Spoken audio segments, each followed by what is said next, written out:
बिस्मिल्लाहिर्रहमानिर्रहीम अस्सलामु अलैकुम। बेटा प्रीवियस लेक्चर में हम लोगों ने एक्रूअल्स एंड प्रीपेमेंट्स के फर्स्ट 5 प्रैक्टिस क्वेश्चन सॉल्व कर लिए थे, एमसीक्यूज वगैरह। नेक्स्ट 5 क्वेश्चंस आपकी होम असाइनमेंट्स के लिए थे ताकि आप लोग जरा देख सको कि इन क्वेश्चन को सॉल्व कर सकते हो या नहीं। लेकिन जो नेक्स्ट 5 क्वेश्चन है ना, ये भी इतने ही इंपॉर्टेंट है जितने के पहले 5 क्वेश्चन आप लोगों ने किए थे। अब यहाँ पे देखिए क्वेश्चन नंबर 6। बेटा हर बात में ना छोटा छोटा ट्विस्ट होता है, बस उस ट्विस्ट को आप लोगों ने अंडरस्टैंड करना है। इस क्वेश्चन में हमसे क्या कहा जा रहा है, जैसे कि यहाँ देखें, कहते हैं stationery paid for during the year amounting to ₹1350 at the end of the year inventory costing ₹70 had been received but not yet invoiced by the supplier. At the start of the year there was an accrual for unpaid stationery for ₹80. The expense for stationery included in the statement of profit or loss for the year is ₹this. अक्सर लोग आप लोगों को ये बात समझाते हैं कि जब आप लोगों ने एक्सपेंसेस को कैलकुलेट करना हो कि एक्सपेंस कितना है, तो आपसे कहा जाता है कि कैश पेड उसमें प्लस कर दो एक्रूड एक्सपेंसेस, लेस कर दो ओपनिंग एक्रूड, तो आपके पास आ जाता है प्रॉफिट एंड लॉस अकाउंट की वैल्यू। सही कहते हैं, लेकिन बच्चे ये बात अक्सर भूल जाते हैं। तो आप लोगों ने ना यहाँ पर सिर्फ मार्क्स गेन करने हैं, तो आप लोग इसका अकाउंट ही बना लिया करो। अब यहाँ पर इसकी बात को गौर से सुनो। उसने कहा भाई इतनी अमाउंट मैंने पे कर दी स्टेशनरी के लिए, तो जो अमाउंट उसने पे की है वो यहाँ पर आ जाती है एक्सपेंस में। ये याद है ना आप लोगों को? अच्छा, फिर उसने क्या कहा, कहता है कि at the end of the year देखें तो हम लोगों ने 70 की इन्वेंट्री रिसीव कर ली, लेकिन हमने उसके लिए अभी तक पे नहीं किया। तो ऐसा नहीं है जैसे मेरी लायबिलिटी है, अनपेड अमाउंट है, तो ये अनपेड अमाउंट लायबिलिटी का क्लोजिंग कौन सी साइड पर आ जाएगा? डेबिट साइड पर। और उसने कहा कि at the start of the year there was accruals of unpaid stationery 80, तो ये कौन सी साइड पे हमारे पास आ जाएगा? क्रेडिट साइड पर ओपनिंग। तो हमारे पास प्रॉफिट और लॉस अकाउंट में कितनी वैल्यू चली जाएगी? इतना सही क्वेश्चन, क्लियर? अब नेक्स्ट क्वेश्चन की तरफ देखें, question number 7। A business compiling its accounts for the year 31st January each year rent quarterly in advance on 1st January, 1st April, 1st July, 1st October each year. अब advance में है, जो 1st जनवरी को rent पे किया जा रहा होगा वो बेसिकली जनवरी, फेब और मार्च के लिए। अब ये क्वार्टर कंप्लीट हो गया, नेक्स्ट क्वार्टर ने स्टार्ट होना है अप्रैल से, तो 1 अप्रैल को फिर हमने 3 मंथ्स का रेंट पे कर दिया। हम लोग कुछ इस तरह से रेंट पे कर रहे हैं। कहते हैं after remaining unchanged for some years the rent was increased from 24,000 per year to 30,000 per year, annual rent है। और उसके बाद क्या कहता है, फ्रॉम 1 जुलाई टू ऑनवर्ड्स, 1 जुलाई 2000 से ऑनवर्ड। इससे पहले रेंट कितना था जून तक? 24,000 पर एनम। 1 जुलाई के बाद कितना हो गया है? 30,000 पर। अब हमने देखना है which of the following figure in the statement in the rent expense which should appear in the statement of profit or loss for the year ending 31st January 2001। अब यहाँ पे बच्चे पता है क्या सोचते हैं, ये एक किस्म का छोटा सा ट्विस्ट था कि उसने ना एक अनयूजुअल सा अकाउंटिंग रेंट दे दिया, और बच्चे हमेशा ये समझते हैं जैसे 31 दिसंबर। अच्छा, कुछ स्टूडेंट क्या करते हैं कि भैया 1 जुलाई को चेंज हुआ, 6 मंथ जहां से दे देंगे, 6 मंथ जहां से दे देंगे, 15,000, 12,000, 27,000 और जाके टिक कर देते हैं। ये नहीं बनना था। अब अगर आप लोग देखें तो भाई मैंने एक्सपेंस आउट करने 12 महीने, 6 बात तो कंफर्म है ना? और मेरा अकाउंटिंग एंड कब हो रहा है? रेंट में चेंज कब आया? तो मैंने 30,000 के मुताबिक 30,000 डिवाइडेड बाय ये पर मंथ रेंट आ गया, इसके मुताबिक मैंने कितने मंथ्स का रेंट पे किया होगा? 1 जुलाई से लेकर 31 जनवरी, 7 मंथ्स का। ये बात क्लियर? ये न्यू जो इंक्रीज्ड रेंट था उसके मुताबिक मैंने पे किए होंगे अपने अकाउंटिंग ईयर के लास्ट के 7 मंथ। कोई इशू किसी को? तो फर्स्ट के कितने मंथ्स?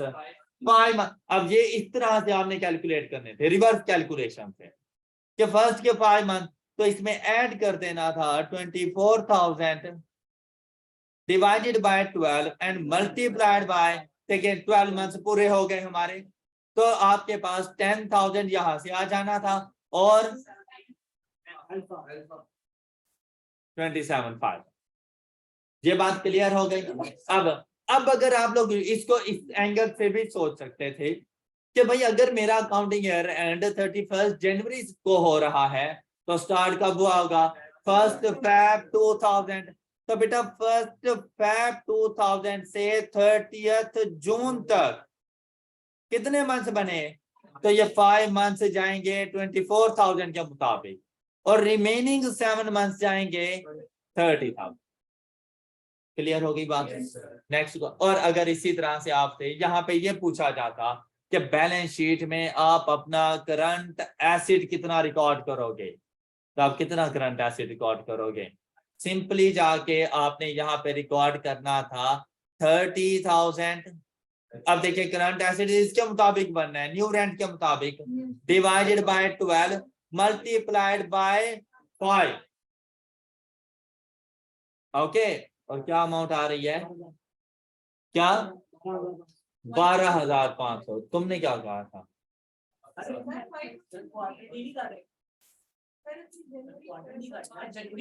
हाँ, अब देखें ये देखें इसमें से हम लोगों ने टोटल एक्सपेंस आउट कितना किया हुआ है? 7 मंथ।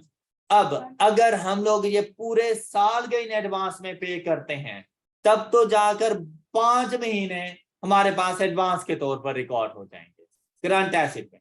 लेकिन जहां पर जो हम लोग पेमेंट कर रहे हैं, भाई मैंने 1 जनवरी को पेमेंट कर दी होगी क्वार्टरली रेंट, तो मैंने पर क्वार्टर रेंट कितना पे किया होगा? यहाँ पर 7,500। ये मैंने 3 मंथ्स के लिए रेंट पे किया होगा, उसमें जनवरी चार्ज हो जाएगा, फेब और मार्च के लिए ये मेरे पास एडवांस में चला जाएगा और ये अमाउंट आ जाती, राइट? तो इस बात का ख्याल रखना है कि पेमेंट हम लोग कब कर रहे हैं। सबको समझ आ गई? क्लियर है ना सबको? 8. After finalizing the draft accounts, Mr. A identified that he has treated prepaid insurance of rupees 1,000 as accrued expense of rupees 100. कहता what will be the impact of, अच्छा जहां पे ना बेटा पहले कुछ बातें सुन लो। क्या बेटा, हमेशा accrued expense अगर आपके पास है कि ये आपके प्रॉफिट एंड लॉस अकाउंट के एक्सपेंस को इंक्रीज कर देगा, तो आपके प्रॉफिट एंड लॉस अकाउंट के एक्सपेंस को एक्रूड एक्सपेंस इंक्रीज कर देता है। इसका क्या मतलब है? मैं आपसे कहूं कि भाई मैं रेंट पे कर रहा हूं 1,000 रुपीज पर मंथ के हिसाब से, मैंने 10 मंथ्स का रेंट पे कर दिया, मैंने 10,000 रुपए पे कर दिए, मैंने इनकम स्टेटमेंट को चार्ज करना है, क्या 10 मंथ्स का चार्ज करूं? नहीं, पूरे साल का चार्ज करूं, लेकिन 2 महीने का रेंट तो अभी मैंने पे ही नहीं किया। कितना बनता है? 2,000 रुपए। तो क्या वो 2,000 रुपीज एक्रूड एक्सपेंस नहीं है? अब हालांकि मैंने पे कितना किया हुआ है? 10,000, लेकिन ड्यू टू एक्रूड एक्सपेंस मैं एक्सपेंस चार्ज कितना कर रहा हूं? 12,000। इंक्रीज नहीं हो गया? तो बेटा एक्रूवल्स आपके जो एक्सपेंसेस पेड होते हैं उनमें ऐड हो जाते हैं और आपके एक्सपेंसेस को, इनके एक्सपेंसेस और प्रॉफिट्स के दरमियान हमेशा इनवर्स रिलेशनशिप है। तो मैं ये कह सकता हूं कि ड्यू टू एक्रूड एक्सपेंस आपके जो प्रॉफिट्स की वैल्यूज होती हैं वो डिक्रीज हो जाती है। क्या आपको मेरी ये बात समझ आ गई? इसी तरह से अगर आपसे प्रीपेड एक्सपेंस की बात की जाए, तो बेटा प्रीपेड एक्सपेंस आपके एक्सपेंसेस पेड को डिक्रीज कर देते हैं। मैं आपसे कहूं कि मैंने 15,000 पे रेंट पे किया, उसमें 3 मंथ्स का रेंट एडवांस में पे कर दिया है, तो वो मेरा प्रीपेड हो जाएगा। तो प्रीपेड होगा तो इनकम स्टेटमेंट को कितना जाके चार्ज करूंगा, 12,000, 12,000 पे। तो देखें 15 से डिक्रीज किया, 12,000 पे आ गया। तो प्रीपेड एक्सपेंसेस आपके एक्सपेंसेस को डिक्रीज करते हैं और इनकी वजह से आपके प्रॉफिट्स की वैल्यूज इंक्रीज हो जाती। क्या आपको ये सारी बातें क्लियर है? एमसीक्यूज में ये बातें पूछी जा सकती हैं। फिर क्या होता है भाई, अगर आप इसमें मिस्टेक्स कर सकते हैं काफी सारे, और उन मिस्टेक से क्या मुराद है कि भाई आपका एक्रूवल था, आपने रिकॉर्ड नहीं किया। बातें गौर से सुनिएगा, जरूरी नहीं कि वो सारे एमसीक्यूज यहाँ पे मौजूद हों, लेकिन बाद में बहुत काम आएंगे। एक्रूवल था, आपने रिकॉर्ड नहीं किया, इट मीन्स दैट आपने अपने एक्सपेंसेस को अंडरस्टेट किया हुआ है और आपने अपने प्रॉफिट को ओवरस्टेट किया हुआ है उतनी ही अमाउंट से जितने से एक्रूवल रिकॉर्ड नहीं किया गया। क्या आपको मेरी ये बात समझ आ गई? आपसे पूछ सकता है कि भाई एक एक्रूवल था 100 रुपीज का और आपने बाय मिस्टेक उसको रिकॉर्ड नहीं किया, तो आपसे पूछेगा कि बताओ एक्सपेंसेस के ऊपर क्या इंपैक्ट पड़ेगा। तो आपने कहना है एक्सपेंसेस अंडरस्टेटेड बाय ₹100। आपसे पूछेगा प्रॉफिट्स पे क्या इंपैक्ट पड़ना है, तो आपने कहना है प्रॉफिट्स ओवरस्टेटेड बाय ₹100। और आपने ये उससे पूछ लेना है कि इंपैक्ट एरर का बताऊं या आफ्टर करेक्शन बताऊं, ये बात उससे पूछ लेनी है। अब यहीं पे वो ट्विस्ट देता है और बच्चा मिस्टेक कर जाता है, वो कहता है यार मुझे करेक्शंस का एरर बताओ। अब जब मैं एक्रूड एक्सपेंस को रिकॉर्ड करूंगा जो मैंने पहले रिकॉर्ड नहीं किया था, तो मेरा एक्सपेंस उतनी अमाउंट से इंक्रीज हो जाएगा और मेरा प्रॉफिट सेम अमाउंट से डिक्रीज हो जाएगा। बात clear? Same case with prepayments. Prepayments record करनी थी और आपने रिकॉर्ड नहीं की, आपके एक्सपेंसेस और प्रॉफिट्स गलत हो चुके हैं। अब क्या आपसे पूछेगा कि भाई एक प्री पेमेंट थी 250 रुपीज की और आपने रिकॉर्ड नहीं की, इसकी वजह से आपके प्रॉफिट्स पे क्या इंपैक्ट पड़ा, आपके एक्सपेंसेस पे क्या इंपैक्ट पड़ा। तो आप कहेंगे कि अगर प्री पेमेंट्स रिकॉर्ड नहीं की गई तो आपके एक्सपेंसेस 250 से ओवरस्टेट हैं और आपके प्रॉफिट्स 250 से अंडरस्टेट है, आपने एक्सपेंस ज्यादा चार्ज किया हुआ है। अब अगर आपसे पूछे कि 250 की प्री पेमेंट्स थी, आपने रिकॉर्ड नहीं की, बताएं इसको रिकॉर्ड करने का क्या इंपैक्ट पड़ेगा। तो अब आपने रिवर्सल हो जाना है। अब आपने ये सोचना है कि प्री पेमेंट्स थी, हमने रिकॉर्ड नहीं की थी, तो एक्सपेंसेस को ओवरस्टेट किया। अब अगर प्री पेमेंट्स रिकॉर्ड करता हूं तो एक्सपेंसेस कम हो जाएंगे और प्रॉफिट इंक्रीज हो जाएंगे। आई होप कि ये सारी बातें आप बच्चों को क्लियर है, ऐसा ही है। अच्छा, फिर ये भी हो सकता है कि आपने प्री पेमेंट्स कम अमाउंट से रिकॉर्ड की हो, प्री पेमेंट्स ज्यादा अमाउंट से रिकॉर्ड। ये भी हो सकता है आपने एक्रूवल्स कम अमाउंट से रिकॉर्ड किए हो, एक्रूवल्स ज्यादा अमाउंट से रिकॉर्ड किए, तो उनके सेम इंपैक्ट जितनी ज्यादा अमाउंट से किए या जितनी कम अमाउंट से किए वो इंपैक्ट जाके चेक करोगे। ये भी हो सकता है एक्रूवल था तो कौन सी साइड पे आना चाहिए था, क्रेडिट साइड पे, आपने डेबिट साइड पे लिख दिया। एक्रूवल क्रेडिट साइड पे आता है, ओपनिंग क्यों, मैं ईयर एंड की एडजस्टमेंट्स कर रहा हूँ। हमेशा एक्रूवल्स प्री पेमेंट्स की जो एडजस्टमेंट्स होती हैं ईयर एंड की एडजस्टमेंट्स होती हैं, तो हमारी नजर ओपनिंग्स के ऊपर नहीं होती, क्लोजिंग्स के ऊपर होती है। ये क्लोजिंग एक्रूअल्स प्रीपेमेंट्स कितने हैं? एक्रूअल्स हैं तो टी अकाउंट की डेबिट आपने क्रेडिट साइड पे लिख दिया, मतलब आपने उसको प्री पेमेंट्स बना दिया। प्री पेमेंट्स थी, आपने उनको एक्रूअल्स बना दिया। तो ऐसे बहुत से एरर्स हो सकते हैं। अब उससे रेलिवेंट ये क्वेश्चन देखें, कहते हैं ड्राफ्ट अकाउंट्स बन गए हमारे, फाइनलाइज हो चुके हैं, मतलब कुछ ना कुछ प्रॉफिट और एक्सपेंसेस की वैल्यूज आ चुकी हैं हमारे पास। अब क्या हुआ, mister A identified that he has treated prepaid insurance of rupees as accrued expense rupees and what will be the impact of correction।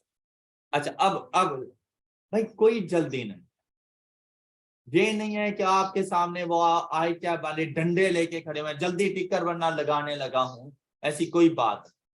तसल्ली से क्वेश्चन सॉल्व करो, सही से सोच समझ के करो। सबसे पहली चीज, प्रीपेड था, मैंने रिकॉर्ड करना था 1000 से, वो तो मैंने बिल्कुल ही रिकॉर्ड नहीं किया, राइट। और मैंने बाय मिस्टेक जाकर एक्रूड एक्सपेंस रिकॉर्ड किया, और वो भी 1000 रिकॉर्ड करना था, चलो अगर रिवर्सल भी डालना था 1000 से, लेकिन वो मैंने 100 से रिकॉर्ड कर दिया। अब मैंने इसके इम्पैक्ट को लेकर जाना है। अब सबसे पहली चीज देखें, अगर अभी प्री पेमेंट्स को साइड पे करते हैं, आ जाए एक्रूअल्स पर, मैंने 100 का एक्रूअल्स रिकॉर्ड किया होगा, इसने मेरे एक्सपेंस को इंक्रीज कर दिया होगा। क्या एक्सपेंस इंक्रीज होना चाहिए?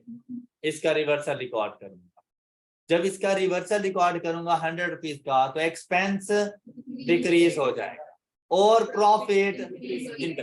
तो मैं ये कह दूं, अगर ये पूछ रहा है मुझसे प्रॉफिट्स के बारे में, ऑप्शन से देख के पता चल गया, तो मैं ये कह दूं कि 100 रुपीज के अगेंस्ट मेरा प्रॉफिट अब इंक्रीज हो जाएगा करेक्शन के बाद। करेक्शन के बाद मैं इसको करेक्ट करने जा रहा हूं, तो जब मैं इसको करेक्ट करूंगा तो मैं अपना प्रॉफिट 100 रुपीज से इंक्रीज कर दूंगा। ये बात क्लियर हो गई।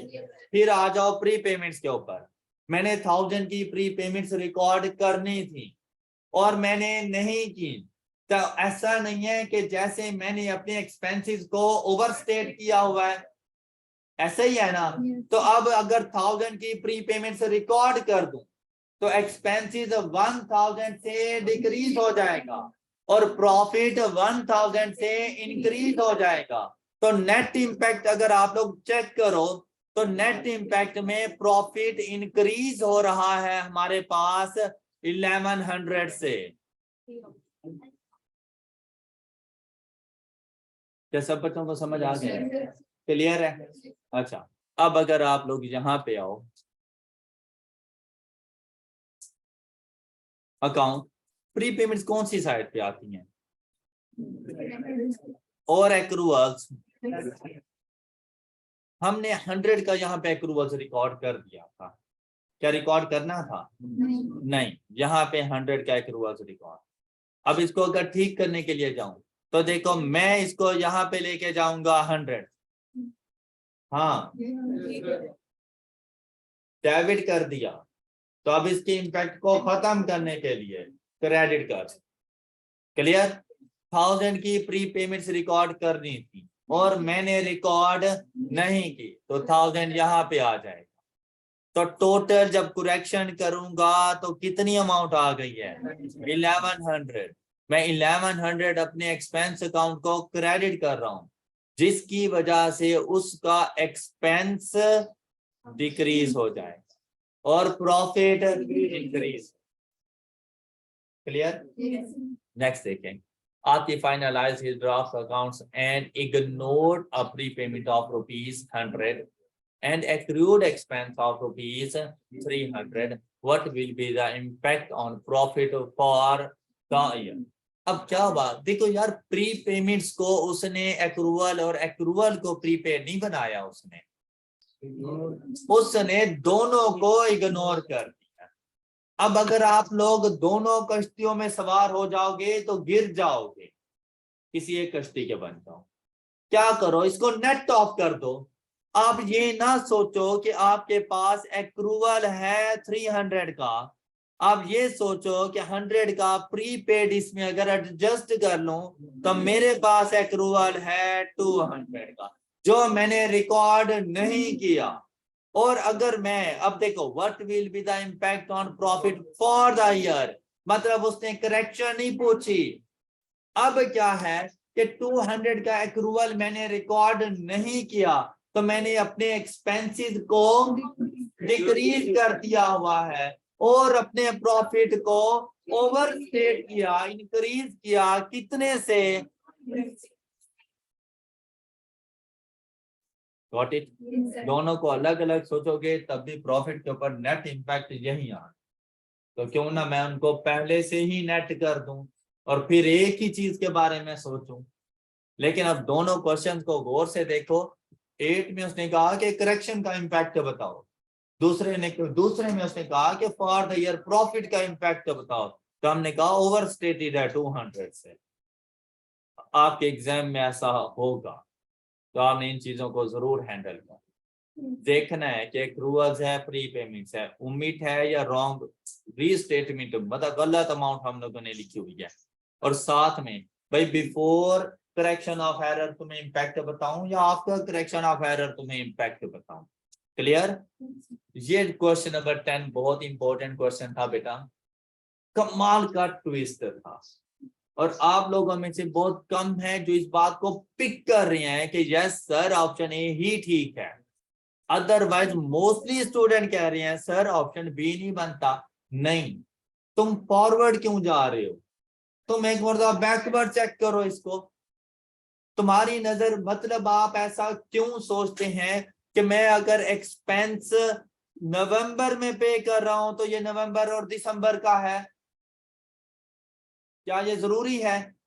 नहीं, ये अक्टूबर का भी हो सकता है मैंने नवंबर में पे किया हो, या उससे प्रीवियस मंथ का भी हो सकता है जो मैंने नवंबर में आके पे किया हो। तो इसका पता हमें कैसे चलेगा? उसने कहा आपने 8400 पे किया, कब तक के लिए? तो पर मंथ हमने कितना पे किया? 8400 डिवाइडेड बाय 24 सही लिखा मैंने? ओ इट्स ओके यार। उसके बाद कब तक के लिए पे किया? तो 31 सितंबर 2003। कहता है 31 दिसंबर 2001 का आपके पास rent in the income statement charge कितना करोगे? आपने सोचा मल्टीप्लाइड बाय 2 नवंबर एंड दिसंबर 700, तो आपने गलत सोचा। फिर आपके 24 महीने 31 सितंबर पे नहीं खत्म हो रहे, फिर अक्टूबर पे जाके खत्म हो रही हैं। क्लियर? अब आपने क्या करना, 2003 सितंबर तक, तो 2003 सितंबर के कितने मंथ्स अप्लाई हो रहे हैं? 9 मंथ्स। 2002 कंप्लीट, कितने मंथ्स हो गए? तो 2001 के कितने मंथ्स होंगे? तो मल्टीप्लाइड बाय 3 कर 105।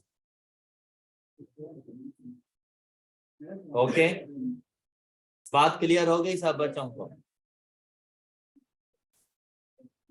तो क्वेश्चन 9 में प्रॉफिट 2000 अंडरस्टैंड नहीं होगा बेटा। अगर क्वेश्चन नंबर 9 में आपसे पूछा जाता कि इस करेक्शन का, इस एरर की करेक्शन का इम्पैक्ट बताओ, तो प्रॉफिट को अंडरस्टेट करेंगे 200 से। उसने आपसे कहा है कि ये आप एरर कर चुके हो, बताओ पूरे साल के प्रॉफिट के ऊपर क्या इम्पैक्ट गया है। तो मैंने कहा है कि प्रॉफिट 200 से ओवरस्टेटेड है। ओके, यही तो डिफरेंस आ रहा है चीजों का, कि यहाँ पे अगर करेक्शन का इम्पैक्ट पूछता तो ऑप्शन डी ठीक था। क्लियर? अच्छा बेटा, एक्रूअल्स प्री पेमेंट्स हमारा कंप्लीट हो चुका है। अब हम लोग मूव करते हैं फाइनल अकाउंट्स के क्वेश्चन नंबर 2 की तरफ। फाइनल अकाउंट के क्वेश्चन में रिक्वायरमेंट्स तो आपके पास आएंगे बिल्कुल सेम। और फॉर्मेट्स भी आपके पास बना हुआ होगा कि आप लोगों ने प्रिपेयर करना है trading and profit and loss account for the year ended 30 June 2015 and balance sheet as at 30 June 2015। अब देखें अकाउंटिंग ईयर एंड हो रहा है 30 जून 2015, फौरन उससे पूछना है, सबसे पहली चीज होती है कि आपने जाके फॉर्मेट देखना है, क्वेश्चन देखे बगैर सबसे पहले जाकर आप लोगों ने फॉर्मेट देखना है कि फॉर्मेट किस तरह का है। तो जैसे ही फॉर्मेट का पता चलता है हमारे लिए क्वेश्चन सॉल्व करना इजी हो जाता है कि जैसे ही हम लोगों ने सपोज ये फॉर्मेट देखा कि यार कॉम्प्रिहेंसिव इनकम में सिर्फ ये 5 चीजें ही बतानी है, सेल्स तो मतलब मैं नेट सेल्स लिखूंगा, कॉस्ट ऑफ सेल्स तो मतलब मैं वर्किंग में फाइंड करके आके लिखूंगा, यहाँ पर एक्सपेंसेस मुझे कैलकुलेट करने पड़ेंगे आके लिखेंगे इस तरह से। अब जैसे ही बैलेंस शीट में गए एसेट नॉन करंट एसेट पता चला कि यार अलग अलग से एसेट्स को बनाना है, तमाम नॉन करंट एसेट्स को कंबाइन करके नहीं बताना। फिर ये पता चला कि कॉस्ट एंड एक्यूमुलेटेड एप्रिसिएशन नहीं है और यहाँ पर डायरेक्ट डब्ल्यूडीवी ही लिखनी है, तो हम लोग डायरेक्ट डब्ल्यूडीवी की कैलकुलेशंस कर लेंगे। ये बातें आपने अपने माइंड को उस टाइम पे बतानी है कि जब ये वैल्यूज आगे लेकर आओ तो कौन सी वैल्यूज को आगे लेकर आना है। फिर करंट एसेट्स के पास गए तो stock, prepaid expenses, bank, cash का पता चला, कैपिटल एंड लायबिलिटीज में पता चला कि तीनों अलग अलग हमें बताए जा रहे हैं। तो इस तरह से जितनी वैल्यूज वो सेपरेटली आपसे पूछेगा उतने ज्यादा मार्क्स गेन करने के चांसेस होते हैं। फिर आपके पास नॉन करंट लायबिलिटीज आ गई, करंट लायबिलिटीज आ गई और आप लोग मूव कर गए अपने क्वेश्चन की तरफ। अब आप लोग अगर देखें क्वेश्चन नंबर 2 तो आपसे कहा गया Azam owns our retail outlet with the name Azam auto parts store. The trial balance as at 30 June 2015 is as follows। तो मुझे पता चल गया जिस साल मैंने वर्किंग करनी है उस साल के क्लोजिंग बैलेंसेस मुझे मालूम है। अब जहां पर खड़े हुए आपने एक चीज सोचनी है, मेथड कौन सा है, इन्वेंट्री की रिकॉर्डिंग का मेथड कौन सा है। आपको अगर एडिशनल इंफॉर्मेशन में ना भी बताए तो जरूरी नहीं कि सर क्वेश्चन में नहीं गिवन था, आपका ट्रायल बैलेंस आपको बताएगा। और ट्रायल बैलेंस में क्या चीज कि आपने देखना है अगर परचेजेस गिवन है तो पीरियोडिक मेथड है, अगर कॉस्ट ऑफ सेल गिवन है तो फिर परपेचुअल मेथड है, राइट। और अगर फिर कॉस्ट ऑफ सेल गिवन होगी तो इन्वेंट्री क्लोजिंग होगी ट्रायल बैलेंस में, परचेजेस गिवन होगी तो इन्वेंट्री ओपनिंग होती है ट्रायल बैलेंस के अंदर, फिर क्लोजिंग इन्वेंट्री हमारे पास एडजस्टमेंट्स का पार्ट बन जाती है। क्लियर। मैंने सिर्फ एक नजर एम ही देखा कि यार मुझे परचेजेस नजर आ गई तो पता चला पीरियोडिक मेथड है, इट्स गुड। तो मेरे पास इन्वेंट्री जो ट्रायल बैलेंस में गिवन होगी वो कौन सी होगी, ओपनिंग इन्वेंट्री, जो कॉस्ट ऑफ सेल का जाके सिंपल पार्ट बन जाएगी, इसके अलावा कुछ भी नहीं होगा, राइट। फिर आप लोगों ने एक नजर ना इनको पढ़ना है कि यार क्या क्या चीजें गिवन है। जैसे शॉप इक्विपमेंट नेट अमाउंट, मतलब उसने मुझे डब्ल्यूडीवी ही उठा कर दी, मुझे कॉस्ट और एक्यूमुलेटेड एप्रिसिएशन नहीं दे रहा, यहीं से मेरे माइंड ने क्लिक किया रिड्यूसिंग बैलेंस मेथड करवाएगा। ओके कि रिड्यूसिंग जब कॉस्ट नहीं दे रहा तो फिर ये स्ट्रेट लाइन मेथड नहीं करवा सकता मुझसे, reducing balance method of depreciation होगा। ये वो चीजें हैं जो उस टाइम पर आपने अपने आप को बतानी है कैसा कुछ हो रहा है, ऐसा कुछ हो रहा है इसमें। फिर मोटर व्हीकल नेट स्टॉक आपको 1 जुलाई इवन के, अब अगर ये क्या ये डेट बताना जरूरी था, नहीं बिल्कुल नहीं जरूरी था। आपको पता है कि ये ओपनिंग है, कैसे पीरियोडिक सिस्टम है, पीरियोडिक सिस्टम का कैसे पता चला क्या परचेजेस बता दी गई। क्लियर। ओपनिंग इन्वेंट्री आ गई, rent, bank, cash, bank loan, creditors, accrued expenses, अब capital, sales, purchases, utility expenses, vehicle, interest, renovation expenses, salaries, wages, depreciation, operating expenses. क्या बात है उसकी, इससे पहले उसने ऐसा कभी नहीं किया था, राइट। क्वेश्चन में ट्विस्ट है, कमाल के ट्विस्ट है भाई। आपका क्वेश्चन खुद आपसे बातें कर रहा होता है, ये अलग बात है आप उसकी बात सुनते नहीं, ये अलग बात। इससे पहले क्या होता था कि भाई आपको आपके नॉन करंट एसेट्स कॉस्ट पे देता था, साथ में एक्यूमुलेटेड एप्रिसिएशन दे देता था, और कभी भी उसने डेप्रिसिएशन एक्सपेंस आपको नहीं बताया ट्रायल बैलेंस में, कभी भी नहीं बताया। अब अगर उसने डेप्रिसिएशन एक्सपेंस आपको बता दिया, इट मींस दैट तुम ना कैलकुलेट करो, वो कैलकुलेट कर चुका है, और जो वैल्यूज उसने बताई हैं वो क्लोजिंग वैल्यूज हैं, ओपनिंग नहीं है। Got it? जहां पे अगर डेप्रिसिएशन एक्सपेंस ना होता तब मैं जाके डेप्रिसिएशन एक्सपेंस को कैलकुलेट करता। तो इससे पहले जितने भी क्वेश्चन होते थे, डेप्रिसिएशन एक्सपेंस ट्रायल बैलेंस का पार्ट नहीं बनता था, तो वो एक्सपेक्ट कर रहे होते थे हमसे कि वो हमसे कैलकुलेट करवा रहा है। लेकिन आज उसने खुद बताया भाई डेप्रिसिएशन एक्सपेंस ये है, मतलब मैं नहीं कैलकुलेट करूंगा जब तक के उसने कोई एरर ना किया। हाँ, अगर उसने कैलकुलेशन में कोई एरर कर दिया, मैं उसके एरर को ठीक जरूर करूंगा। Got it? क्या आपको ये बात क्लियर हो गई? तो आपको जो नॉन करंट एसेट्स की वैल्यूज गिवन है WDVs, वो basically closing WDVs, closing values ही गिवन है। अब हम लोग चले एडिशनल इंफॉर्मेशन की तरफ।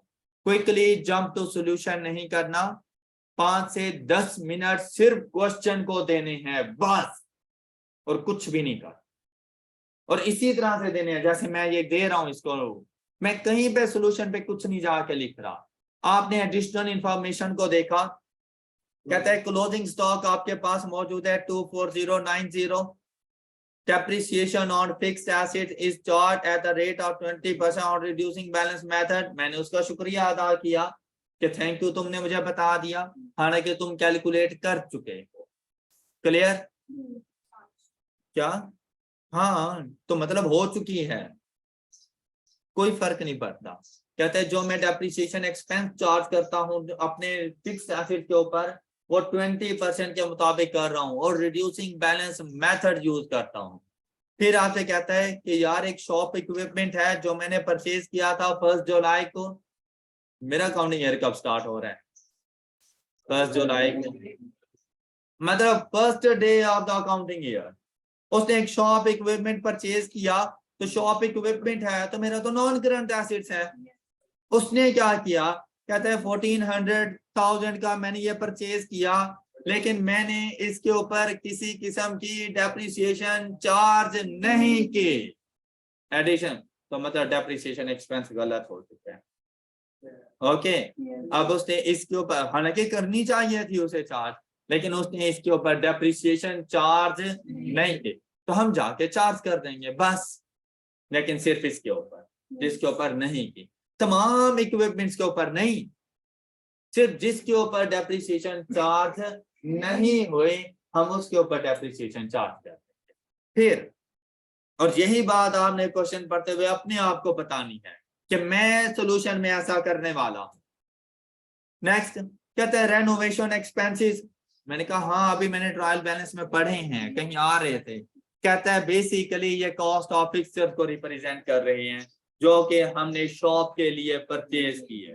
तो मतलब यार तुम्हें कैपिटलाइज करना चाहिए था, ये ऐसा ही है ना। तुम एक फिक्सचर एक एसेट्स लेके आ रहे हो, एसेट्स के तौर पर लिखो, और तुमने इसको एक्सपेंस के तौर पर रख दिया।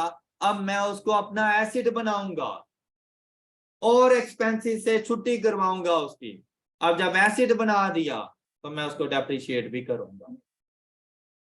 क्लियर? अब जब उसने उसको एसेट ही नहीं कंसीडर किया हुआ, क्या आपको लगता है कि उसने उसके ऊपर एक्सपेंस चार्ज किया होगा? नहीं। तो मैं उसको एसेट भी कंसीडर करूंगा और उसके ऊपर एक्सपेंस भी चार्ज करूंगा, और रेनोवेशन एक्सपेंस से कहूंगा सॉरी भाई तुम गलती से आ गए। ओके, नेक्स्ट कहता है rent is payable on yearly basis on 30 सितंबर। अब मेरे पास रेंट एक्सपेंस आ रहा था। कहता है जो हम लोग रेंट पे करते रहते हैं वो ईयरली बेसिस पे करते हैं और हर साल 30 सितंबर को करते हैं। तो मतलब 30 सितंबर को हम लोग रेंट पे कर देते हैं। The expire rent till 30 September 2014 is included in operating expenses। कहता है कि जो रेंट एक्सपायर हो चुका है 30 सितंबर 2014 तक, वो हमारे ऑपरेटिंग एक्सपेंसेस का पार्ट है। मैं कौन सी डेट पे मौजूद हूँ? 2015। इसने प्रीवियस ईयर की बात, मतलब मेरा करंट ईयर है, मेरे करंट ईयर में जुलाई अगस्त सितंबर 3 मंथ्स की बात कर रहा है। कहते हैं कि जो रेंट सितंबर के एंड पर एक्सपायर हो जाना था, वो एक्सपेंस तुम्हारे ऑपरेटिंग एक्सपेंसेस का पार्ट है ऑलरेडी। क्लियर? अच्छा, क्या मतलब है अभी जाके देख लेते, कैलकुलेशंस करवाता हूँ। और फिर 6 नंबर के कहता है बैंक लोन। मैंने कहा हाँ, एक लोन की अमाउंट मैंने पढ़ी थी। कहता है यार बैंक लोन हम लोगों ने जो रिसीव किया है वो 1 जुलाई 2014 को किया। मैंने कहा चलो शुक्र है, मेरे साल का आगाज था, first day of the accounting year, वहां पर हम लोगों ने लोन को रिसीव किया। कहते हैं जो इंटरेस्ट पे करना था ना, वो मंथली बेसिस पर पे करना था, और जो जून के मंथ्स का इंटरेस्ट हमारे पास पेएबल है वो हमने क्रेडिट कर दिया लोन का। जबकि लोन अकाउंट कभी भी इस तरह से डेबिट क्रेडिट नहीं होता। लोन अकाउंट हमेशा अपनी प्रिंसिपल वैल्यू पर ही रहता है, राइट? हमने क्या किया, एक तो हमने सोचा कि हमने लोन पे करना है, वो हमारी लायबिलिटी है। साथ में हमने सोचा कि जून के मंथ का मैंने इंटरेस्ट पे नहीं किया तो वो भी तो लायबिलिटी है उस लोन के ऊपर, तो हमने दोनों को इकट्ठा कर दिया, हमने गलत। क्लियर? तो हम लोग देखेंगे कि भाई लोन कितना है, उसके ऊपर लास्ट मंथ का इंटरेस्ट कितना बनता है। लोन कितना है और उसके ऊपर लास्ट मंथ का इंटरेस्ट कितना बनता है, जो हमने लोन की अमाउंट के ऊपर जाके क्रेडिट किया हुआ है। तो दोनों को अब अलग करेंगे, इंटरेस्ट को अलग और लोन को अलग करेंगे। मतलब वो जो उसने लोन बताया था 5050 का, ये बेसिकली 5050 नहीं है। क्लियर?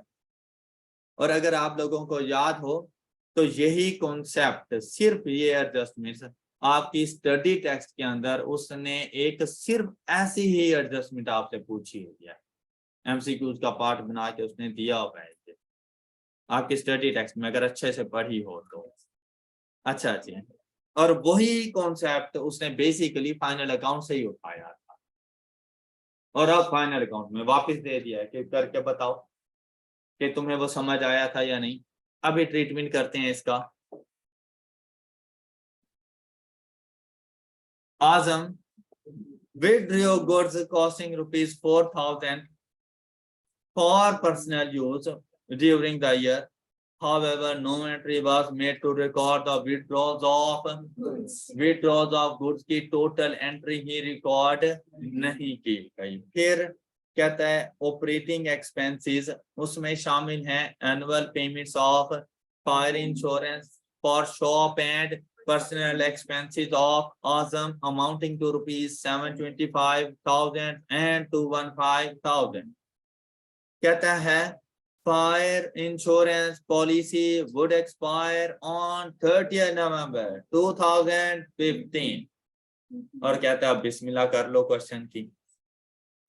अब क्वेश्चन की बिस्मिल्लाह कैसे कर, अब देखें, बात सुनते जाइएगा। सबसे पहले आया करें हर उस चीज को पकड़े जिसमें एडजस्टमेंट नहीं है। सबसे पहले हर उस चीज को देखें जिसमें एडजस्टमेंट नहीं है। जैसा कि फिक्स एसेट में मुझे एडजस्टमेंट नजर आ गई, ऐसे ही है ना।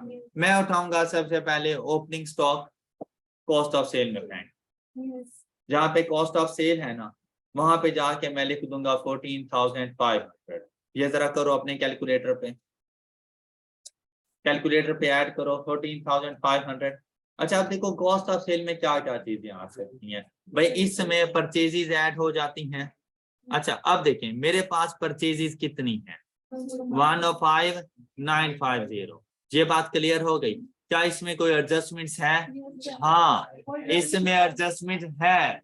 एडजस्टमेंट अब देखो पढ़ने का यही फायदा हुआ, क्या बिल्कुल लास्ट में पढ़कर आए कहता है कि भाई बिजनेस ऑनर ने 4,000 रुपए की गुड्स विड्रॉ की हैं और वो हमने अभी तक रिकॉर्ड नहीं, तो जर्नल एंट्री उसकी क्या बनती रहती है हमारे पास, क्लाइंट्स को डेबिट कर देते हैं और परचेजेस अकाउंट को, तो परचेजेस इसमें से वो 4,000 लेस हो जाएगा। ये बात क्लियर? क्या यहाँ पर कहीं आपको ड्राइंग्स गिवन है? नहीं है, तो आप लोग इसको अलग से रिकॉर्ड कर लो कि याद रहे कि 4,000 की हमारे पास ड्राइंग्स आ चुकी हैं। अब आप लोगों ने कॉस्ट ऑफ सेल की वर्किंग जारी रखनी है अपनी। किस तरह से? 14500 प्लस परचेजेस 105,950 लेस 4,000। क्लियर हो गई ये बात? अच्छा, उसके बाद देखें वन बाय वन कि कोई ऐसी चीज जो यहाँ पर हमारे पास आए, तो ऐसा कोई एक्सपेंस नहीं था। क्लोजिंग स्टॉक के पास गए, उससे पूछा कि भाई कोई एनआरबी की एडजस्टमेंट्स वगैरह तो नहीं करवानी हमसे? उसने कहा नहीं, मैं फुल एंड फाइनल हूं, लेस कर दो 24090। तो आपके कैलकुलेटर ने आपको क्या आंसर किया? तो आप लिखो फॉर्मेट में जाके आपने ये अमाउंट, और यकीन करें आपको इसके 2 से 2.5 नंबर मिलते हैं सिर्फ इसको लिखने, और इतनी सी एफर्ट। क्लियर? फिर मैंने सोचा यार सेल्स के बारे में उसने मुझे कुछ भी नहीं कहा था, तो मैंने देखी अपनी सेल्स की वैल्यू जहां से मिली, मैं यही अमाउंट उठाऊंगा 131,943। साथ में सिर्फ मैं क्या चेक करूंगा यार, कोई सेल्स रिटर्न, कोई डिस्काउंट अलाउड, कुछ भी नहीं, सिंपल जाके ये वैल्यू लिख लूं और मेरा ग्रॉस प्रॉफिट। कोई इशू यहां तक? अच्छा, एक्सपेंसेस ने आपका टाइम लेना है, ना छेड़ना। एक्सपेंसेस देखो, मैं अगर ये मेरे पास एक्सपेंसेस होते ना इंडिविजुअल बेसिस के ऊपर, मैं इनको एडजस्ट करना शुरू कर देता, हर इंडिविजुअल एक्सपेंस को मैं एडजस्ट कर लेता। लेकिन जब देखो ना कि यार ये एक लंप सम अमाउंट है, टाइम लेना है, ना छेड़ना ऐसी किसी भी चीज को, और मूव कर जाना बैलेंस शीट की इजी वर्किंग की तरफ। जैसा कि कैपिटल, किसी किस्म का कोई चेंज, जाओ कैपिटल को लिखो 27,883। ये बात क्लियर हो गई? अच्छा, प्रॉफिट देखो यार, मैं नहीं अभी कैलकुलेट कर सकता जब तक के एक्सपेंसेस ना लिख लूं, इसको होल्ड करवाओ। अब जहां पे पहुंचे दोबारा से, तो जैसे इक्विटी के पोर्शन में याद था तो ड्राइंग्स चिक चिक के कह रही थी कि यार अगर हो सके तो हमें भी लिखते जाओ। मैंने पूछा 4,000 की तुमने गुड्स ली थी, ओके, साथ में मुझे याद आया कि यार लास्ट एडजस्टमेंट में उसने कुछ कहा था मुझसे। क्या कहा था उसने? कहते हैं ऑपरेटिंग एक्सपेंसेस के अंदर इंक्लूड है annual payments of fire insurance for shop. That's great, होना चाहिए शामिल, शॉप का एक्सपेंस है, लेकिन कहता है and personal expense of awesome. तो पहली जो अमाउंट है ये किससे रेलिवेंट है? Annual fire insurance. फिर दूसरी अमाउंट, तो मैंने उससे कहा कि भाई पहले मुझे तुम ये 215 दो, ये बनेगा ड्राइंग्स का पार्ट, और ऑपरेटिंग एक्सपेंसेस से कहा कि इसको गुड बाय बोलो। क्लियर? जब एडजस्टमेंट करो दोनों इंपैक्ट्स अपने पास नोट करना कि बाद में कहीं भूल ना जाओ। अब देखो, क्या इन दो चीजों के अलावा कोई और ड्राइंग्स थी? तो कम से कम इसको तो जाके लिखो। ये आ गई, ओके हो गया। अच्छा, फिर यहीं पे वापसी आओ भाई। नॉन करंट एसेट में मैंने देखा कि थोड़ी बहुत एडजस्टमेंट्स आ रही थी, मैं इसको होल्ड करवा सकता हूं कुछ देर के लिए। लेकिन देखो, क्या बैंक में कोई इशू, कैश में कोई इशू? ये आपके करंट एसेट्स हैं, तो करंट एसेट्स के पास जाओ और इन दोनों को लिख लो 8,550 सीक्वेंस के साथ चलते जाओ, तो क्रेडिटर्स भी आ जाएंगे। उसके बाद लोन के पास गए, हमने कहा वेट करो तुम में छोटी सी एडजस्टमेंट थी। एक्रूड एक्सपेंसेस है, रेलिवेंट एडजस्टमेंट्स मौजूद थी हमारे पास। यहाँ पे देखो कुछ प्रीपेड वगैरह, कुछ एक्रूवल्स की बात कर रहा था कहीं ना कहीं, थोड़ी देर के लिए होल्ड करवाया जा सकता है इसे। नेक्स्ट, ये कैपिटल सेल्स परचेजेज हो गई।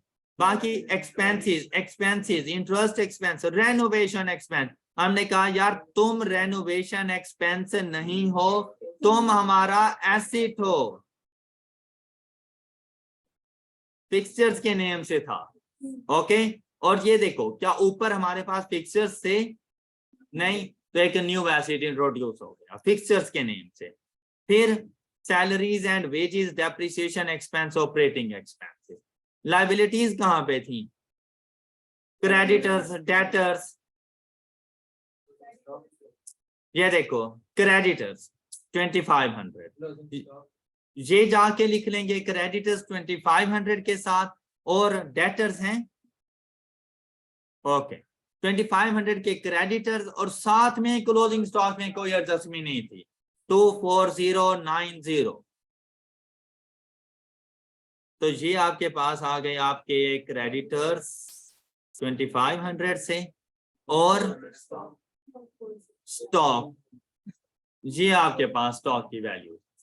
ये बात क्लियर हो गई? अच्छा, जितना हो सके पहला काम बैलेंस शीट के ऊपर किया करो। एक्सपेंसेस में मिस्टेक कर सकते हो, बैलेंस शीट को कंप्लीट करने की कोशिश किया करो। अब मैं आया अपने एसेट्स के पास, एसेट्स का हालचाल पूछा, उन्होंने कहा कि भाई हमें डेप्रिशिएट किया गया है 20% रिड्यूसिंग बैलेंस मेथड क्यों का। मैंने कहा कोई चेंज? कहते हैं 1400 का हम में एक एसिड मौजूद था। उसने आपसे ये नहीं कहा कि मेरा ये एसिड नहीं था, एसिड में मौजूद है ऑलरेडी, सिर्फ फर्क कितना है, डेप्रिशिएट नहीं किया। तो मैं इसके 1400 मल्टीप्लाइड बाय 20% 280, इसके ऊपर मैं 280 की डेप्रिसिएशन चार्ज कर दूंगा प्लस 28। क्या ये बात समझ आ गई है? तो क्या ये क्यूमुलेटिव डेप्रिसिएशन का पार्ट नहीं बनेगी फिर 280? क्या क्यूमुलेटिव डेप्रिसिएशन का पार्ट नहीं बनेगी? जब क्यूमुलेटिव डेप्रिसिएशन का पार्ट बनेगी तो क्या आपके एसिड को 280 से डिक्रीज नहीं करेगी? तो करो जाकर, एसिड्स की जो नेट बुक वैल्यू है फिर वो भी गलत है, तो उसमें से जाके ये डेप्रिसिएशन एक्सपेंस आपने माइनस करना है। तो कौन सा इक्विपमेंट, कौन सा एसिड है? इक्विपमेंट से कहा कि तुम मजीद 280 से डेप्रिशिएट हो जाओ, कि तुम्हारा डेप्रिसिएशन एक्सपेंस अंडरस्टेटेड था, कम रिकॉर्ड किया हुआ था डेप्रिसिएशन, हमने तुम्हारी डेप्रिसिएशन को इंक्रीज किया, तो तुम अपनी वैल्यू को डिक्रीज कर दो। कोई इशू? क्या इक्विपमेंट में इसके अलावा कोई और प्रॉब्लम था? इक्विपमेंट लिख लो, कितना 5880 माइनस 280 इज इक्वल टू ये लो 5600। ये बात क्लियर? अच्छा, उसके बाद हम लोगों ने पूछा मोटर व्हीकल से तुम्हारा क्या हाल है? ऑल इज ओके, कोई इशू नहीं था, मोटर व्हीकल की कोई बात ही नहीं की। तो जो अमाउंट है वही जाके लिख लें 3820। फिर हमने देखा कि हमारे पास एक और एसिड आ गया था, कितना 5500। तो भाई जब एसिड आया तो इसने डेप्रिशिएट भी तो होना है 20% के हिसाब से 1100। तो ये 1100 हमने दिए डेप्रिसिएशन एक्सपेंस को, क्लियर? और फिक्सचर्स की वैल्यू हमारे पास 5500 माइनस 1100 4400 का जाके हमने फिक्सचर रिकॉर्ड कर लिया। नॉन करंट एसेट भी कंप्लीट हो गए। इतनी सी बात थी इनमें बेटा।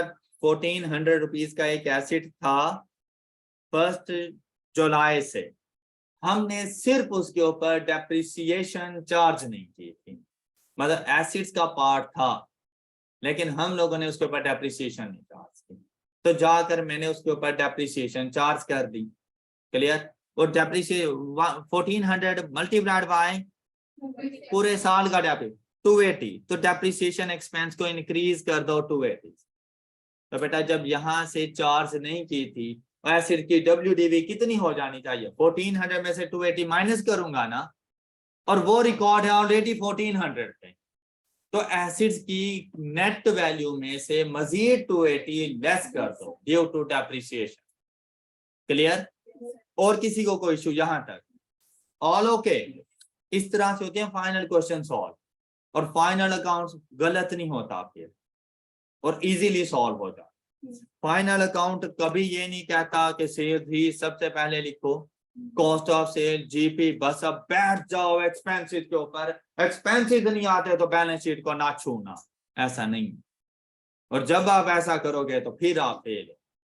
भाई आप अपनी फाइनेंशियल स्टेटमेंट्स के दाएं बाएं इधर उधर घूमते फिरते रहो, जहां से जो वैल्यूज मिले पुट करते जाओ और मार्क्स गेन करते जाओ, बस क्वेश्चन ऑटोमेटिकली सॉल्व हो। ओके, अब अगर आप लोग देखें, भाई मैंने एक मरतबा ट्रायल बैलेंस को देख लिया था, जितना पॉसिबल हो सका मैंने इसमें से वैल्यूज उठाई और फेंक दी फाइनेंशियल स्टेटमेंट अपने फॉर्मेट के ऊपर। फिर मैंने देखना है एडिशनल इंफॉर्मेशन। मैंने कहा भाई तुम ट्रीट हो गए, तुम हो गए ट्रीट, ये भी गया, ये भी गया, और कॉन्फिडेंस लेवल ऐसा हाई हो जाता है ना कि यार देख आधे से ज्यादा क्वेश्चन सॉल्व हो चुका है। ओके, तो बाकी चीजें भी सॉल्व हो जाती।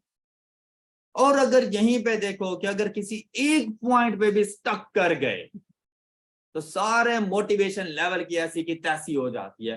भाई तुमसे एमसीक्यूज आ जाना कि 2 + 2 = व्हाट, तुम कैलकुलेटर उठाओगे और वहां पे भी तुम 22 + 2 करोगे, तो आंसर नन ऑफ दिस को टिक करके हैप्पीनेस फील करोगे, फिर तुम वो भी नहीं सॉल्व कर पाओगे।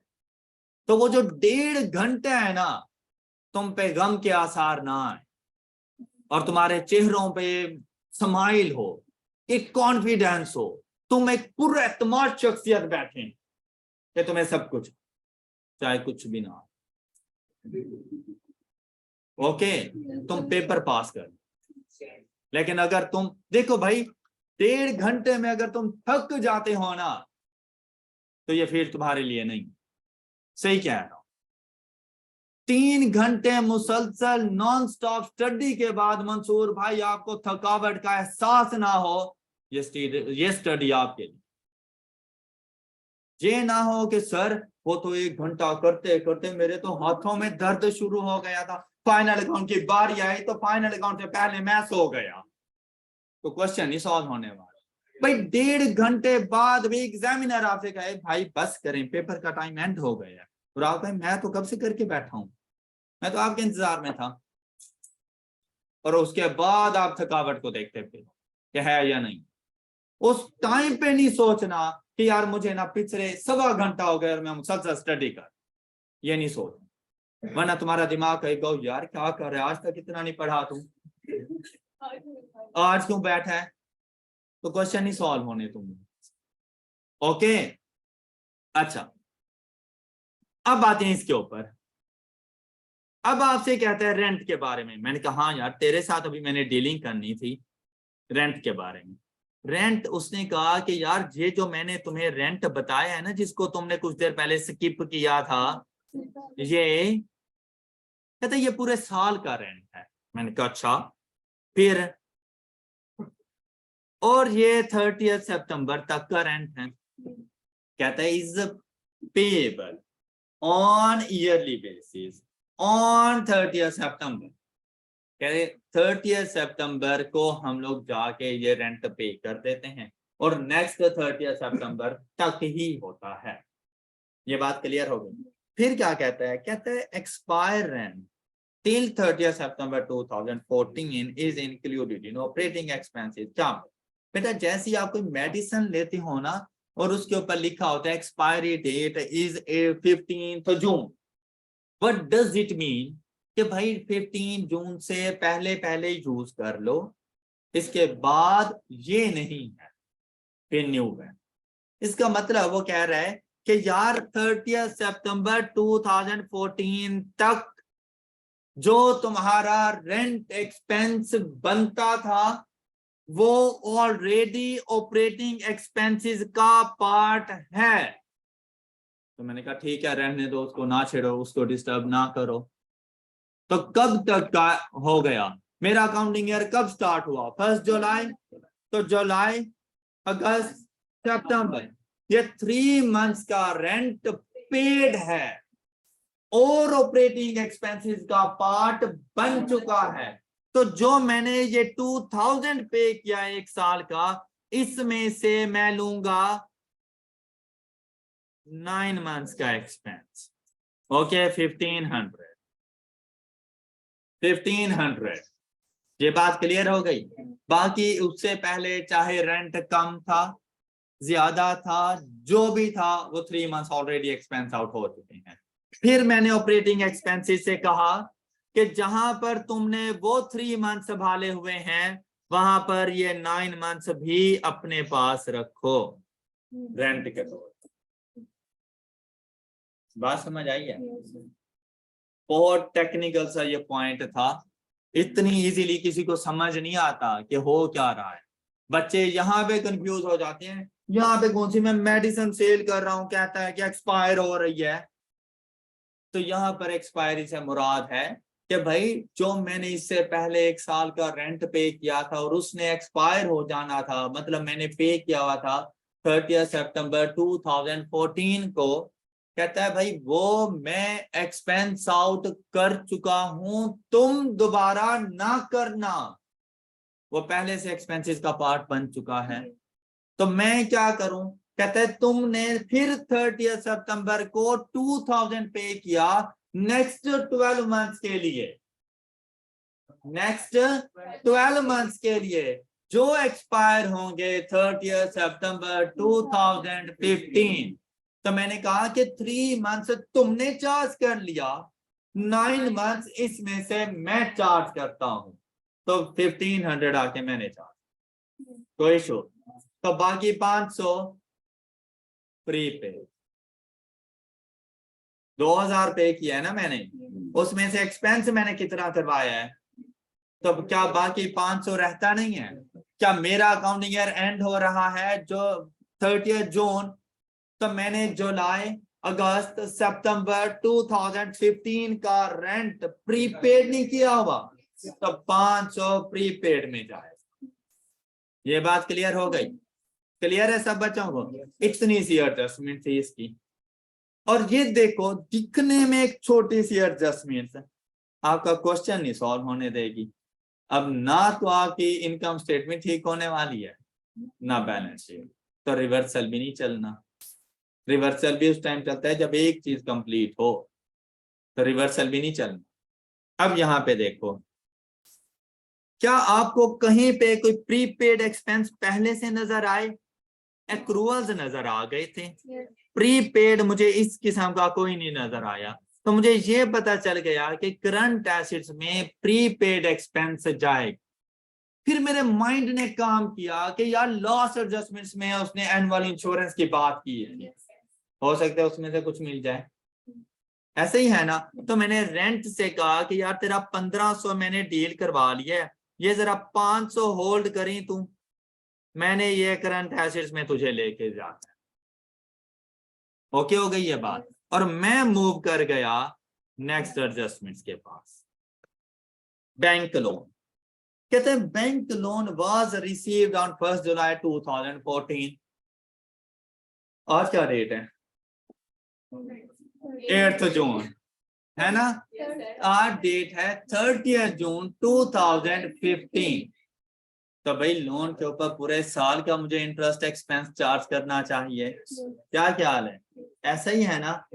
तो कहता है कि यार इंटरेस्ट जो पेबल था ना for the month of June, it means that इससे पहले वाला सारा पे कर चुका है। इसका क्या मतलब है? इससे पहले वाला सारा इंटरेस्ट पे कर चुका है, जून लास्ट के मंथ का इंटरेस्ट पे करना था। क्लियर? तो उसने क्या किया, has been credited to the loan account। अच्छा, इसका क्या मतलब है? इस बात को ना जरा यहां पे समझें। इंटरेस्ट एक्सपेंस अकाउंट, भाई 11 मंथ्स का जो मैंने पे किया होगा वो तो मैंने यहाँ पे रख दिया, जो भी अमाउंट हो गया, आई डोंट नो क्या अमाउंट है, क्या अलग से उसने इंटरेस्ट बताया है? हाँ, क्या बात है। अच्छा बताया उसने, मुझे पता है बताया उसने।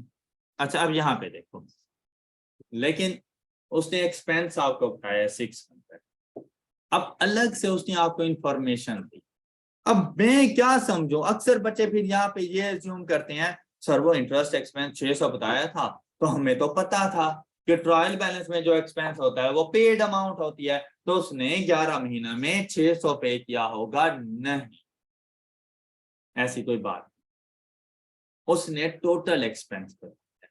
अब इस चीज का पता मुझे कैसे चला कि भाई उसने टोटल एक्सपेंस बताया है? क्योंकि उसने खुद आपसे कहा कि यार लास्ट मंथ का पेबल था। अब देखो, पेबल था तो लाजमी बात है उसने यहाँ पे लिखा होगा, और यहाँ पे उसने क्या लिखा होगा? पेबल, मतलब accrued expense. Clear? Journal entry क्या बनती है एक्रूड एक्सपेंस की?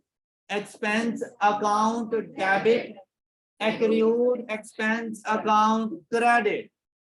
उसने कहा कि यार डेबिट मैंने ठीक किया है, एक्सपेंस अकाउंट को डेबिट ठीक किया है, मुझसे क्रेडिट गलत हो गया है कि मुझे एक्रूड एक्सपेंस अकाउंट को जाके क्रेडिट करना था, जबकि मैंने जाके लोन को क्रेडिट कर दिया। तो मतलब उसने एक्सपेंस अपना फुल अमाउंट से रिकॉर्ड किया हुआ है, तो वो 600 रुपए पूरे के पूरे एक्सपेंस में आएंगे। ये बात समझ आई है? क्लियर हो गई ये बात? अब मुझे ये नहीं पता चल रहा मैंने पे कितना किया और मेरा एक्रूवल्स कितना है। उसने कहा कि यार एक्रूड पूरे साल का नहीं है, कितना है? सिर्फ 1 महीने, सिर्फ 1 महीने का। मैं गया लोन से पूछा, मैंने कहा भाई क्या हालात हैं? कहता है यार ओवर स्टेट हुआ पड़ा हूं। ऐसे ही है ना, ओवर स्टेट हुआ पड़ा है, जरा करो हेल्प भाई, कितने से ओवर स्टेट है? मैंने कहा रेट ऑफ इंटरेस्ट कितना था? 12% पर एनम, तो 1 महीने का कितना होगा? 1%।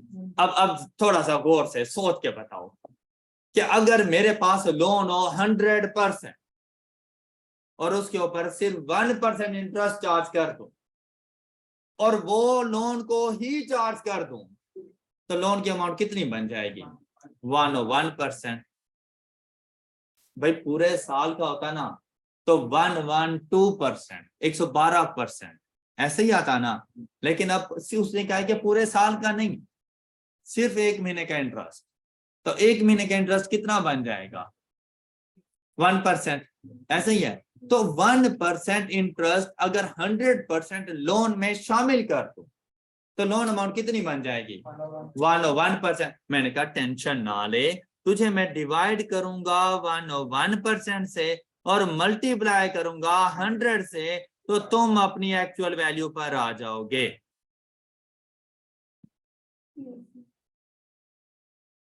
ओके, हाँ, तो मल्टीप्लाई बाय 1 कर दो। लोन भी तो अमाउंट फाइंड करनी है ना, उसमें भी तो नॉन करंट लायबिलिटी के तौर पे जाना है। ओके, तो रिमेनिंग मतलब कोई भी अमाउंट फाइंड करके रिमेनिंग अमाउंट देख लो। तो नॉन करंट लायबिलिटी बेसिकली कितनी है? 5000 की थी, और उसमें 50 रुपीज का इंटरेस्ट शामिल हो गया था बाय मिस्टेक। क्लियर? अच्छा, अब उमर भाई हो सकता है मुझे समझना ही हो, कभी 5000 का 12% फाइंड करी।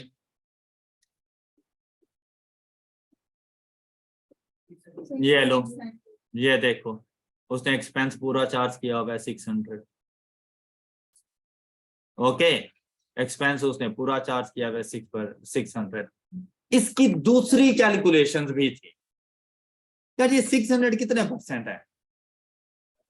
तो भाई मैं इस तरह से कर दूं, 600 डिवाइडेड बाय 12 मल्टीप्लाइड बाय 100, तो ये 5,000 रुपए की अमाउंट दो। तो लोन की अमाउंट 5,000 है, तो जो एक्स्ट्रा अमाउंट है वो इंटरेस्ट की अमाउंट। ओके, मैं इसको क्यों ना यूं फाइंड कर लूं कि भाई 600 पूरे साल का इंटरेस्ट है, तो एक महीने का कितना है, तो 50 रुपए शामिल है, बाकी 5,000 लोन की अमाउंट है। ओके, एक चीज, लेकिन बीसियों मैथड्स, ये आपने डिसाइड करना है कौन सा मैथड जो आपको इजी लगे, लेकिन उसके लिए आपका समझदार होना जरूरी है। ओके, आपका एक्टिव माइंड होना वहां पे जरूरी है। यकीन करें, अगर आपने टेंशन की दुकान खोल ली, आपका सारा पेपर खराब हो जाए, तो वो फिलहाल के लिए बंद रखें। आप ये इतना जरूर कर लेंगे कि आपका पेपर पास है, और आप इतना कर लेंगे। मैं अक्सर अपने बच्चों से कहता हूं कि टेंशन लेकर भी तो फेल होना है।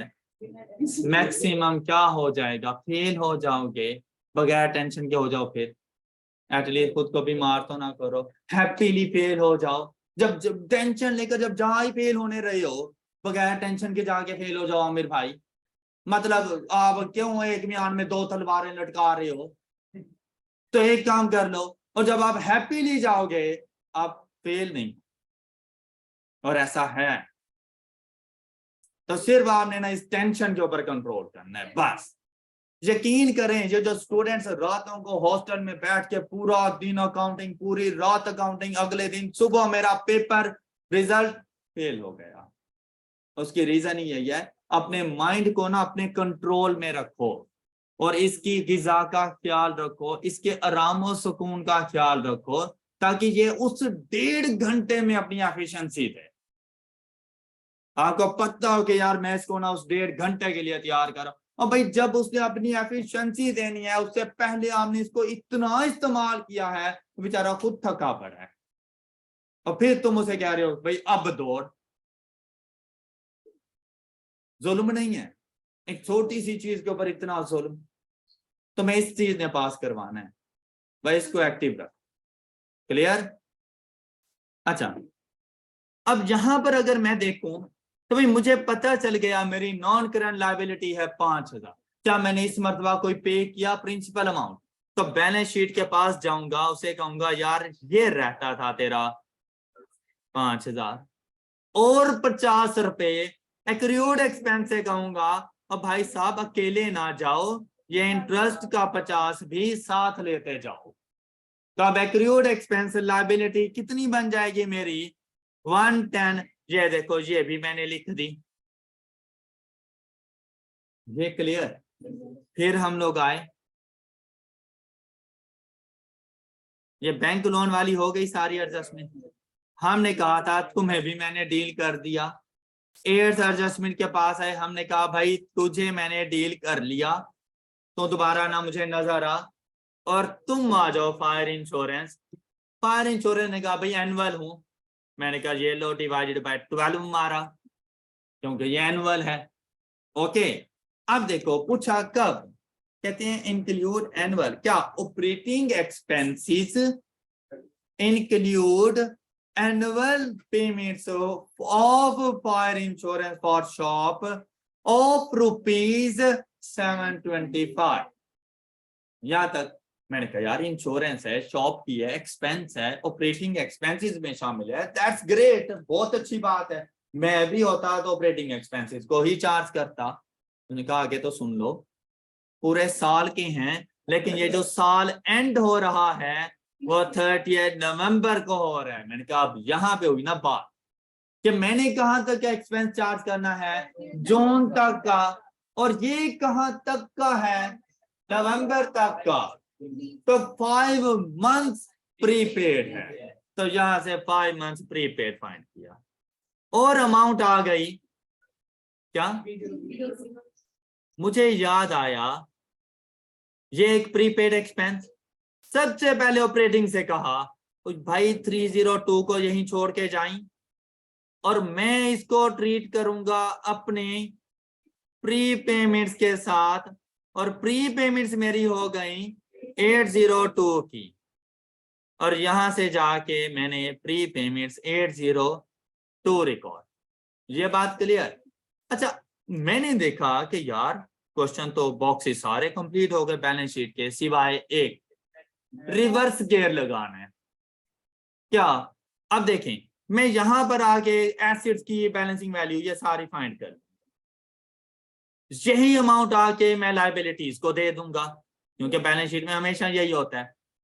यहां से रिवर्स कैलकुलेशन करके मैं ये फाइंड कर, अब देखिए मेरे पास सिर्फ इसका टोटल नहीं होगा ना, मेरे पास ये और ये टोटल तो है, मैं इस टोटल में से इनको माइनस करूंगा तो मेरे पास आ जाएगी ये वाली अमाउंट। इसमें से मैंने ड्राइंग्स ऐड करनी है और कैपिटल लेस करना है। ये अमाउंट पॉजिटिव है तो प्रॉफिट, नेगेटिव है तो लॉस। ये मुझे मिल गया, इसको जाके मैं इनकम स्टेटमेंट में जाके लिख दूंगा, और यहां से बैलेंसिंग वैल्यू के तौर पर मैं ऑपरेटिंग एक्सपेंसेस फाइंड करके क्वेश्चन को बाय बाय। ओके, हालांकि मैंने एक्सपेंसेस फाइंड ही नहीं किया और मेरा क्वेश्चन भी गलत नहीं। ओके, अब देखो, अगर एक्सपेंसेस को फाइंड कर लो, इन केस अगर तुम लोगों को मतलब हो कुछ ऐसा कि हमें फाइंड करने चाहिए, तो ये देखो, utility expense 1060 plus vehicle expense 1205, हाँ, और इंटरेस्ट एक्सपेंस। अब देखो, अगर फाइनेंस चार्जेस अलग से मौजूद हैं तो ये 600 उधर जाएंगे, फिर ऑपरेटिंग एक्सपेंसेस का पार्ट नहीं बनेंगे। लेकिन अगर फाइनेंस चार्जेस अलग से नहीं हैं तो फिर इंटरेस्ट एक्सपेंस ऑपरेटिंग एक्सपेंसेस का पार्ट बन जाएंगे जी। और यहाँ पर आए तो कुछ नहीं लिखेंगे, salaries and wages, depreciation expense 2075 plus 280 plus 1100, operating expenses plus 6046 minus 215 plus 1500 minus 302, and the answer is 599. क्या क्या?